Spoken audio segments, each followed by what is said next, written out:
Among the items vetoed by Governor Youngkin is one that directly impacts the new Rosie Gaming Emporium set to open in Henrico. The governor striking down a budget plan that would have required public input before the facility could open. 8 News reporter Danelle Dukin joining us live with reaction from local leaders who've been fighting to give voters a voice. Danelle.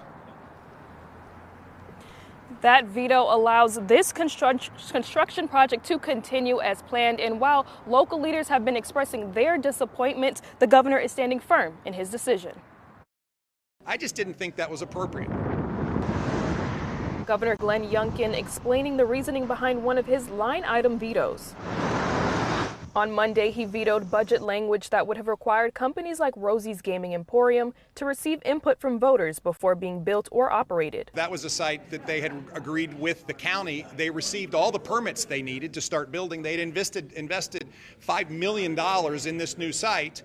And then someone came and tried to change the rules on them. Rosie's parent company, Churchill Downs, filed their building permit last summer before Henrico County leaders required applicants to hear from the public. Disappointed, confused, there's still more to do. For months, Senator Schuyler Van Valkenburg has been advocating for public input on the project. In response to the veto, the Henrico County government released a statement saying in part, quote, Henrico County is profoundly disappointed by the governor's decision to remove voters from having a direct say in whether historical horse racing slot machine operators such as Rosie's should operate in their backyards. The governor made it a lot harder for Henrico citizens to have a voice, and I think that's incredibly disappointing. But the senator isn't giving up.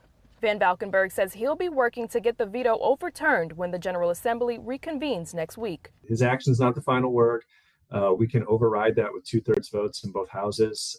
Look, that's a big task, and it's going to be very difficult to be able to do that, but we're going to try.